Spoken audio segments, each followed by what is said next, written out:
नमस्कार, आप देख रहे हैं प्रेरणा संवाद। मैं हूं पल्लवी। आज के प्रमुख समाचारों पर एक नजर। डॉक्टर मोहन भागवत ने सामाजिक उद्यमिता पर दिया जोर, कहा इससे देश को मिलती है वित्तीय मजबूती। राष्ट्रीय स्वयंसेवक संघ के सरसंघचालक डॉक्टर मोहन भागवत ने सामाजिक उद्यमिता पर जोर देते हुए कहा कि इससे देश को वित्तीय मजबूती मिलती है। ये विचार डॉक्टर भागवत ने नागपुर में सहकार भारती द्वारा शुरू किए गए स्वदेशी स्टोर के उद्घाटन अवसर पर व्यक्त किए।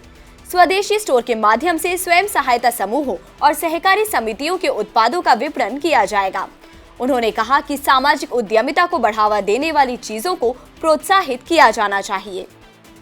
यूक्रेन से लौटे छात्र छात्राओं से पीएम मोदी ने की मुलाकात। देश में ही सर्वोच्च मेडिकल पढ़ाई हो, ऐसी व्यवस्था पर दिया जोर। प्रधानमंत्री नरेंद्र मोदी ने यूक्रेन से सकुशल स्वदेश लौटे वाराणसी व आसपास के जिलों के छात्र छात्राओं से लाल बहादुर शास्त्री अंतर्राष्ट्रीय हवाई अड्डे पर मुलाकात की।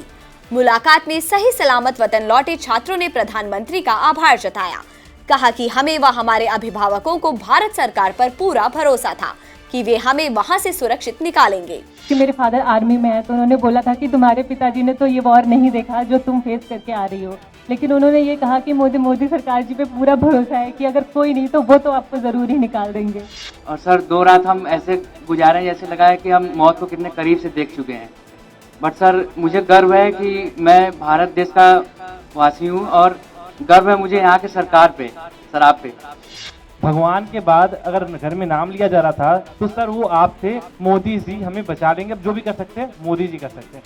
अब इससे बड़ा हम कुछ कह ही नहीं सकते। सर घर में 100 बार नाम सिर्फ आपका दिया जाता था कि मोदी जी कुछ कर लेंगे, वो ही कुछ कर सकते हैं, अब कोई कुछ नहीं कर सकता।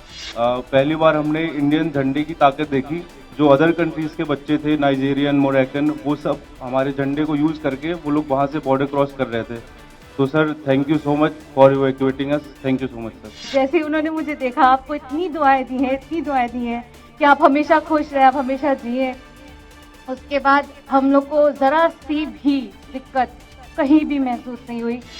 और मेरी कोशिश है हर जिले में मेडिकल कॉलेज हो। जिस प्रकार की कोशिश हम कर रहे हैं तो शायद 10 साल के भीतर पिछले 70 साल में जितने डॉक्टर बने हैं उतने नए 10 साल में बन जाएंगे। इतना बड़ा काम हो जाएगा तो फिर बच्चों को बाहर भी नहीं जाना पड़ेगा, मजबूरियाँ खत्म हो जाएगी, परिवार को भी टेंशन नहीं होगा। तो मेरी ये कोशिश है। लेकिन अच्छा है सबको ये बताइए कि फिर देश के लिए तो कुछ न कुछ करते रहना चाहिए। समाज का कर्ज कभी भूलना नहीं चाहिए। आयुष ने रूस में लहराया भारत का परचम। मोदीपुरम के कंकरखेड़ा के रहने वाले आयुष त्यागी ने रूस में 22 फरवरी से 28 फरवरी तक आयोजित मॉस्को रूसी मार्शल आर्ट्स चैंपियनशिप में 2 सिल्वर पदक जीतकर भारत का परचम लहराया है। आयुष के घर पहुंचने पर क्षेत्रवासियों ने उनका जोरदार स्वागत किया। ताला फैक्ट्री की आड़ में बना रहे थे हथियार। बरेली एसटीएफ ने छापेमारी कर 6 को किया गिरफ्तार। बरेली स्पेशल टास्क फोर्स ने छापेमारी करते हुए भुजपुरा इलाके में एक हथियार फैक्ट्री को पकड़ा है। इस फैक्ट्री को अंजुम हुसैन संचालित कर रहा था। यहां ताला फैक्ट्री की आड़ में हथियार बनाए जा रहे थे। मौके से फैक्ट्री मालिक सहित अन्य 5 लोगों को गिरफ्तार किया गया। इनके पास से एक रिवॉल्वर, 19 तमंचे, 1 दर्जन अर्धनिर्मित तमंचे व उन्हें बनाने के उपकरण पकड़े हैं। इस फैक्ट्री से उत्तर प्रदेश के कई जिलों में हथियारों की सप्लाई की जा रही थी। वानती श्रीनिवासन ने कहा, भारत विरोधी ताकतों को रोकने में बीएचयू आगे। विश्व में काशी हिंदू विश्वविद्यालय एकमात्र ऐसा शैक्षिक संस्थान है जहां के शिक्षक, कर्मचारी व छात्र हिंदू व हिंदुस्तान विरोधी ताकतों को रोकने में अपनी महती भूमिका अदा करते हैं। यह कहना है भाजपा महिला मोर्चा की राष्ट्रीय अध्यक्ष व कोयम्बटूर की विधायक वानती श्रीनिवासन का। इस दौरान वानती श्रीनिवासन बीएचयू के भारत अध्ययन केंद्र के सभागार में प्रबुद्ध जनों संघ बैठक को संबोधित कर रही थी।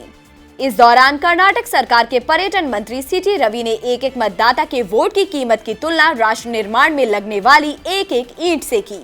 उन्होंने कहा कि परिवारवाद, जातिवाद, क्षेत्रवाद, धनपशुओं, बाहुबलियों का खात्मा इन प्रबुद्ध जनों द्वारा आने वाली पीढ़ियों को दी जाने वाली मूल्यपरक समुचित शिक्षा के माध्यम से ही संभव है। अब एक नजर आज की सुर्खियों पर। राजा महेंद्र प्रताप सिंह के नाम से होगा एएमयू सिटी स्कूल। मुरादाबाद में दहेज के लिए महिला को 3 तलाक देकर घर से निकाला।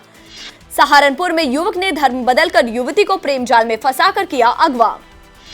मुख्तार अंसारी के बेटे अब्बास अंसारी ने यूपी के मऊ में एक जनसभा को संबोधित करते हुए दी धमकी। कहा कि सरकार आने पर 6 महीने तक नहीं की जाएगी ट्रांसफर पोस्टिंग, पहले होगा उनसे हिसाब। तो समाजवादी पार्टी के राष्ट्रीय अध्यक्ष आदरणीय अखिलेश यादव जी से कहकर आया हूं कि 6 महीने तक किसी की ट्रांसफर पोस्टिंग नहीं होगी भैया। जो यहाँ है वो यहाँ ही रहेगा, पहले हिसाब किताब होगा, उसके बाद उनके जाने के सर्टिफिकेट पर मुहर लगाया जाएगा। यूपी में 10 नए निजी आयुर्वेदिक मेडिकल कॉलेजों को मिली मान्यता, BAMS कोर्स की 920 सीटें और बढ़ी। आज के समाचारों में इतना ही, फिर लेकर आएंगे कुछ नए समाचार, तब तक के लिए नमस्कार।